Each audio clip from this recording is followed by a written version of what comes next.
انک حمید مجید۔ میرے انتہائی واجب الاحترام دوستوں، قابل قدر بزرگوں، بھائیوں، میں نے آپ کے سامنے قرآن کریم کی جو آیت تلاوت کی ہے، اس آیت کا پس منظر یہ ہے کہ مشرکین جو بظاہر ایمان لا چکے تھے اور ایمان لانے کے بعد وہ گناہ بھی کرتے تھے، اللہ کی نافرمانیاں بھی کرتے تھے، کسی لمحے ان کا دل بالکل پلٹ جایا کرتا تھا اور وہ یہ سوچتے تھے کہ ہمیں عبادتیں کرنی چاہیے، اللہ کی فرما برداری کرنی چاہیے۔ جیسے ہی وہ یہ سوچتے تھے کہ انہیں عبادت کرنی چاہیے، اللہ کی فرما برداری کرنی چاہیے، ویسے ہی ان کے دل دماغ میں ایک خیال آتا تھا، اور وہ یہ خیال یہ ہوتا تھا کہ تم نے بہت گناہ کیے ہیں، لہذا تم کیسے اللہ کی عبادت کرو گے، کس منہ سے اللہ کا ذکر کرو گے۔ شیطان ان کے دل دماغ میں وسوسے ڈالا کرتا تھا اور وہ یہ بات سوچا کرتے تھے کہ ہم تو بڑے گناہ گار ہیں، ہم کیسے اللہ کی عبادت کریں گے، کیسے اللہ کی بندگی کریں گے۔ ایک پس منظر اس کا یہ ہے۔ دوسرا پس منظر یہ ہے کہ جس وقت میں حضور علیہ الصلوۃ والسلام کے چچا جان جناب سیدنا امیر حمزہ رضی اللہ عنہ کو وحشی نامی ایک شخص نے شہید کر دیا تھا، جو بعد میں ایمان لے آئے تھے اور وہ حضرت وحشی رضی اللہ عنہ بنے تھے، اس وقت وہ ایمان نہیں لائے تھے اور انہوں نے حضرت حمزہ کو شہید کیا تھا، ایسا شہید کیا تھا کہ آپ کا کلیجہ سینہ چاک کر کے کلیجہ آپ کا اندر سے نکال لیا تھا، آنکھیں نکال لی تھی، کان کو، ناک کو، جسم مبارک سے الگ کر دیا تھا۔ ایسی دردناک شہادت آپ کو دی گئی تھی۔ کہتے ہیں کہ جب حضرت وحشی ایمان لانے کی غرض سے توبہ تائب ہو کے حضور کی خدمت میں پہنچے، حضور کے پاس آ کر بیٹھے، تو حضرت صلی اللہ علیہ وسلم نے چہرہ مبارک پھیر لیا۔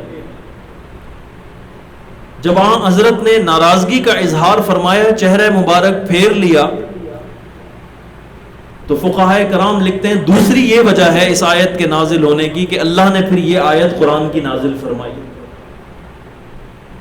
اور تیسری وجہ یہ ہے کہ جمیع امت کے لیے رہتی دنیا تک، قیامت تک آنے والے انسانوں کے لیے، مسلمانوں کے لیے اللہ رب العزت نے اس آیت کو ڈھارس بنا کر، بنیاد بنا کر، ایک فلسفہ بنا کر، ایک امید بنا کر، ایک کسوٹی بنا کر آنے والی نسلوں تک کے لیے پیش کر دیا۔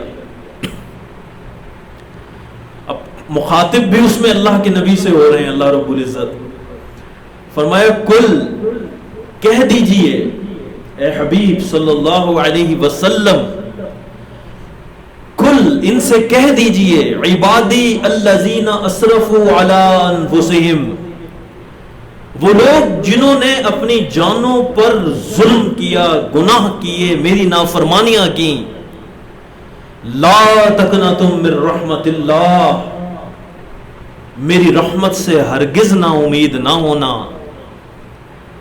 ان اللہ یغفر الذنوب جميعا، میں تمہارے وہ سارے گناہ معاف کر دوں گا جس کو بنیاد بنا کر تم سمجھتے ہو کہ اللہ کی رحمت ہمیں کیسے مل سکتی ہے۔ انہ هو الغفور الرحیم، کیونکہ میں غفور الرحیم ہوں۔ اتنا خوبصورت پس منظر اس آیت مبارکہ کا دیکھیے، کلام اللہ کے حبیب سے ہو رہا ہے، قل یا عبادی الذین اسرفوا علی انفسہم. ہر اس شخص کو اللہ اس میں مخاطب کر رہے ہیں جو اللہ کی نافرمانیوں میں زندگی گزار رہا ہے. اس آیت مبارکہ میں اللہ کا کلام تہجد گزاروں سے نہیں ہے، صدقے کرنے والوں سے نہیں ہے، خیرات کرنے والوں سے نہیں ہے، نمازیں پڑھنے والوں سے نہیں ہے، عبادت کرنے والوں سے نہیں ہے، بلکہ اسرفوا علی انفسہم ان لوگوں سے ہے جنہوں نے اپنی جانوں پر اللہ کی نافرمانی کر کر کے ظلم کر لیا ہے. ان کو اللہ فرما رہے ہیں لا تقنطوا من رحمت اللہ، میری رحمت سے ہرگز نا امید نہ ہونا. کیا شان والا کلام ہے. اللہ اپنی رحمت کی بات ان کو کہیں جو اللہ کے تہجد پڑھنے والے ہیں، جو ذکر کرنے والے، مراقبے کرنے والے، صدقے دینے والے، رحم دلی کرنے والے، خیرات کرنے والے، عبادتیں کرنے والے. اللہ ان کو کہیں لا تقنطوا من رحمت اللہ، تمہاری عبادتیں اتنی مجھے پسند آ رہی ہیں کہ تم میری رحمت سے نا امید نہ ہونا. لیکن نہیں میرے دوستوں، اللہ کا کلام عبادی الذین اسرفوا علی انفسہم آج 1447 سال گزر جانے کے بعد، 2025 گزر جانے کے بعد آنے والی نسلوں کے لیے ہے کہ اللہ رب العزت پیغام دے رہے ہیں کہ چاہے تم گناہوں میں اپنے آپ کو ڈبو چکے ہو، چاہے تم گناہوں کی نہر میں غوطہ زن ہو چکے ہو، میری رحمت کا سمندر تمہیں اس سارے غوطے سے نکال کے باہر لے آئے گا. اگر تم اللہ رب العزت کی نافرمانیاں کرتے کرتے کرتے کرتے تھک گئے ہو تو یہ نہ سمجھنا کہ اللہ رب العزت کا کرم، اللہ رب العزت کی مہربانی، اللہ رب العزت کی شفقت اب اتنی چھوٹی رہ گئی ہے کہ تمہاری جو برائیاں ہیں، تمہارے جو عیب ہیں، اللہ رب العزت ان عیبوں کو بہت زیادہ سمجھیں گے اور تمہاری اپنی رحمت کو نہیں فرمائیں گے. ایسا نہیں ہے میرے دوستوں. یا عبادی الذین اسرفوا علی انفسہم، تم اتنے گناہ کر کے لاؤ جتنے اس کائنات میں پتے، تم اتنے گناہ کر کے لاؤ جتنے اس کائنات میں ریت کے ذرے، تم اتنے گناہ کر کے لاؤ جتنی سمندر کی بے رحم موجوں پر بننے والی جاگ، تم اتنے گناہ کر کے لاؤ کہ جو زمین سے لے کے آسمان تک رائی کے دانوں کو بھر دیا جائے تو اس سے بھی زیادہ تمہارے گناہ ہو جائیں. تو اللہ ایسوں سے کہہ رہے ہیں لا تقنطوا من رحمت اللہ، تم جو کچھ بھی کر رہے ہو لیکن میری رحمت سے نا امید نہ ہونا. کیوں نہ ہونا؟ اب اللہ اپنا تعارف کروا رہے ہیں. اللہ کا تعارف دیکھیے، اللہ کا تعارف، اللہ اپنا تعارف کروا رہے ہیں. اختیار، قدرت، جلال، حکم، چاہیں تو کیا سے کیا کرنے. ایک ایسا شخص جس نے ساری زندگی اللہ کی نافرمانیاں کی، اللہ کی نافرمانیاں کرتے کرتے کرتے کرتے مرا، اللہ چاہیں تو اسے بخشش دے کر وقت کے غوث سے بھی اوپر والے مرتبے پر پہنچا دیں. ان اللہ علی کل شیء قدیر، یہ اللہ کا تعارف ہے. اور اللہ چاہیں تو ساری زندگی سجدے سے سر نہ اٹھانے والے شخص کو، ایک لمحے کی نافرمانی نہ کرنے والے شخص کو جہنم کے سب سے نچلے درجے پر پہنچا دیں. ان اللہ علی کل شیء قدیر، یہ میرے اللہ کا تعارف ہے. اور اللہ یہی تعارف کروا رہے ہیں، یہی تعارف اللہ کروا رہے ہیں کہ تم جتنے بھی گناہ کر کے آ جاؤ میں سارے کے سارے معاف کر دوں گا. کیوں معاف کر دوں گا؟ آخر میں ہوں کون؟ انہ هو الغفور الرحیم، میں اللہ غفور الرحیم ہوں. اللہ کی جتنی شانیں، اللہ رحمان ہے، اللہ رحیم ہے، اللہ ستار ہے، اللہ ارحم الراحمین ہے، وہ جلال ہے، وہ حکمت والا ہے، وہ بصیرت والا ہے. اللہ کی جتنی صفتیں ہیں ان ساری صفتوں کو اگر کسی ایک نام میں بند کیا جائے تو وہ غفور اور رحیم ہے، کیونکہ یہی وہ نام ہے جس کی ہر شخص کو قبر میں ضرورت پڑے گی، حشر میں ضرورت پڑے گی، پل صراط پر ضرورت پڑے گی، منکر نکیر کے سوالات کے وقت میں ضرورت پڑے گی، اور جنت میں داخلے کے وقت ضرورت پڑے گی. کوئی ایسا اللہ کا نام نہیں ہوگا جو انسان کے کام نہ آئے سوائے اس نام کے. اگر یہ قبر میں اترا اور اس کے گناہ ہوئے اور یہ نافرمان ہوا تو ایک ذات ہے جو اس کو قہر سے بچا سکتی ہے، جلال اور عذاب سے بچا سکتی ہے، وہ اللہ ہے اور وہ غفور و رحیم ہے. اگر یہ پل صراط پر گیا اور پل صراط پر جانے کے بعد یہ وہاں پر گرنے لگا تو ایک ذات ہے جو اسے تھام سکتی ہے، وہ اللہ ہے اور وہ غفور و رحیم ہے. اگر یہ محشر کے میدان میں ہوا اور یہ اپنے گناہوں کے پسینوں میں ڈوب گیا تو ایک ذات ہے جو اس کو گناہوں کے پسینوں سے نکال کے عرش کے ٹھنڈے سائے میں پہنچا سکتی ہے، وہ اللہ ہے، وہ غفور و رحیم ہے. میرا اللہ اپنا تعارف کروا رہا ہے، انہ هو الغفور الرحیم. تم مجھے ایسا نہ سمجھو کہ تم یہ سمجھ رہے ہو کہ میں گناہ کرتا جاؤں گا اور میں تمہارے گناہوں کے عوض تمہیں سزا دیتا چلا جاؤں گا. نہیں اے انسان، اے اشرف المخلوق انسان، وہ تیرا ظرف ہے، وہ تیری عادت ہے، وہ تیری طبیعت ہے، وہ تیرا مزاج ہے، یہ میں اللہ کا مزاج ہے.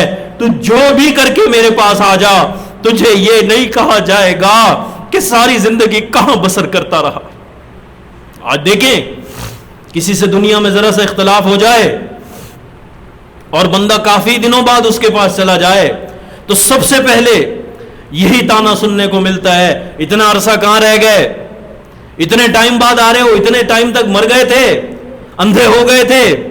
طرح طرح کی باتیں کی جاتی ہیں. میرے دوستوں، اللہ کے پاس ایک شخص جو پیدا ہوتے ہی نافرمانی کرنا شروع کر دے اور مرنے سے ایک لمحہ پہلے اللہ کی بارگاہ میں پہنچ کے توبہ کر لے، اللہ اس کی توبہ کو قبول فرمائیں گے. انہ هو الغفور الرحیم. اور کیونکہ وہ غفور الرحیم ہے، وہ یہ نہیں پوچھیں گے کہ زندگی کہاں گزار کے آیا، میری نافرمانی کرتا رہا، میرے احکامات کو توڑتا رہا. نہیں میرے دوستوں، آج اللہ کی اس رحم والی ذات کو پہچاننے کی ضرورت ہے. جو اللہ کو پہچان لے گا، جو اللہ کو اللہ مان لے گا، پھر وہ یہ کیفیت اور یہ عقیدہ رکھے گا کہ میرا اللہ میرے لیے رحیم ہے، غفور ہے، ستار ہے، عیوب ستار العیوب ہے. آج ہم دیکھتے ہیں کہ ایک بندہ جو گناہوں میں زندگی گزار رہا ہوتا ہے تو وہ کبھی بھی اس طرف نہیں سوچتا کہ میں فرما برداری والی زندگی بسر کرنا شروع کر دوں. ایک بندہ جو اللہ رب العزت کے حکموں کو توڑ رہا ہوتا ہے وہ یہ کبھی نہیں سوچ رہا ہوتا کہ میں اللہ کے حکموں پر چلنے والا بن جاؤں. کیوں؟ کیونکہ معاشرہ اور ہمارا رہن سہن اور ہمارے لوگ اور انسان اس کو طعنہ دیتے ہیں کہ یہ دیکھو، کوئی اگر گناہ کرنے والا شخص مسجد میں جا رہا ہو تو لوگ بڑی عجیب نظر سے دیکھتے ہیں، دیکھو اس کے کرتوت دیکھو، اس کے گناہ دیکھو، اور یہ دیکھو مسجد کو چل رہا ہے. اور اگر وہ حج عمرہ کے لیے چلا جائے تو کہتے ہیں کہ بلی 200 چوہے کھا کے حج کو چلی، یہ دیکھو اس کے کردار اور اس کے کام، اور یہ حج کرنے کے لیے جا رہا ہے، یہ عمرہ کرنے کے لیے جا رہا ہے. میرے دوستوں، اللہ رب العزت کے رازوں میں اور اللہ رب العزت کی شانوں میں اور اللہ رب العزت کی کرم نوازیوں میں ہم دخل اندازی نہیں کر سکتے. وہ دن مجھے یاد ہے جب 27 رمضان المبارک لیلۃ القدر کی رات کو مشہور گلوکارہ نور جہاں مر گئی. ایک بندہ آیا مسجد میں، ہم غالباً اعتکاف میں تھے، اس نے کہا یہ کیا شکوہ، یہ کیا بھائی، کیا ہوا؟ اتنی گنہگار عورت ساری زندگی اللہ کی نافرمانی کرتی رہی، لوگوں کو نافرمانی پہ لگاتی رہی، وہ طائفہ تھی، وہ بدکار تھی، وہ سیاکار تھی، اور اتنی بڑی رات میں. میرے پاس اور کوئی جواب نہیں تھا. میں نے کہا صبح سٹی کورٹ کھلے گا، جا کے کیس فائل کرو اللہ رب العزت پر کہ اللہ کیوں آپ نے اس کو اس میں مارا، اس میں تو جہنمی عورت تھی. بھائی ہم اللہ اور بندے کے درمیان میں نہیں آ سکتے. یہ اللہ اور اس کا معاملہ تھا. نہ جانے کون سی اس کی ادا اللہ کو پسند آئی تھی کہ اللہ رب العزت نے اس کے ساتھ ایسا معاملہ کر دیا. تمام مذاہب کے علماء کا اس بات پہ اتفاق ہے کہ رمضان میں جہنم کے دروازے بند ہو جاتے ہیں. لیلۃ القدر میں اللہ رب العزت اتنے لوگوں کی مغفرت فرماتے ہیں جو قبیلہ بنی قلب کی بکریاں تھیں, ان کے جسموں پہ جتنے بال تھے اللہ اس سے بھی زیادہ لوگوں کی مغفرت فرماتے ہیں. اور اس دن جو مر جائے اللہ اس کا حساب نہیں لیتے, بغیر حساب کے اس کو جنت میں ڈال دیتے ہیں. اور اللہ رب العزت معاذ اللہ اتنے کم ظرف نہیں ہے کہ چلو بھئی رمضان تھا تمہارا حساب نہیں ہوا جنت میں چلے گئے, رمضان گزرا شوال لگا جنت سے نکال کے پھر حساب شروع کر دیا. نہیں, وہ بھیج دیا تو بھیج دیا, جسے چاہا اپنا بنا لیا, جسے چاہا در پہ بلا لیا. یہ بڑے نصیب کے فیصلے, یہ بڑے کرم کی بات ہے. تو میرے دوستوں, پیر مہر علی شاہ رحمہ اللہ تعالی ایک بہت بڑے بزرگ گزرے, فرماتے تھے کرم کریں تو بخشے جائیں میں ورگے منہ کالے, اور عدل کریں تو تھر تھر کانپیں اونچیاں شانہ والے. وہ کہتے تھے اللہ اگر آپ نے کرم کر دیا تو مجھ جیسے منہ کالے بھی بخشے جائیں گے, اور اگر عدل کر دیا تو اونچی اونچی شانوں والے بھی کانپنا شروع ہو جائیں گے. اللہ ہم آپ سے آپ کا کرم مانگتے ہیں, عدل نہیں مانگتے. کبھی اللہ سے عدل نہ مانگیں, اللہ سے کرم مانگیں عجز کے ساتھ, عاجزی کے ساتھ. میرے دوستوں, آج کی یہ آیت قرآن کریم کی ہمیں درس دے رہی ہے کہ ہم نے اب تک جتنی نافرمانی کر لی, جتنے گناہ کر لیے, جتنی اللہ کی بغاوت کر لی, احکامات توڑ لیے, اپنے پیروں تلے اللہ کے احکامات کو روند لیا, اب وہ وقت ہے کہ سیدھے ہو جائیں. اب وہ وقت ہے توبہ کر لیں, اب وہ وقت ہے کھڑے ہو جائیں, اب وہ وقت ہے رک جائیں اور عہد کر لیں کہ اللہ آپ کی رحمت تو ہمارے لیے ہے ہی ہے, تو ہم اتنے بے ظرف تو نہیں کہ آپ ہمیں رحمتیں دیتے رہیں اور ہم آپ کے لیے گناہ کرتے رہیں. اللہ جیسے آپ اونچی شان اور اونچے ظرف والے ہیں, ہم بھی ایسی اونچی شان اور ظرف کا مظاہرہ کریں گے. اللہ جیسے آپ ہمارے گناہوں کو معاف کر رہے ہیں اور ہمارے اوپر رحم فرما رہے ہیں, اللہ ہم بھی اب آپ کی نافرمانیاں نہیں کریں گے. اس بات کا عزم, اس بات کا عہد کر کے میرے دوستوں آج اس نیت اس مجلس سے اٹھیں گے تو انشاءاللہ یہ کہنا میرے لیے بھی باعث برکت ہوگا اور آپ سب کے لیے سننا بھی باعث برکت ہوگا. مختصر سا مراقبہ کر لیتے ہیں. مراقبہ ایک ندامت کا نام ہے. جب ہم آنکھیں بند کرتے ہیں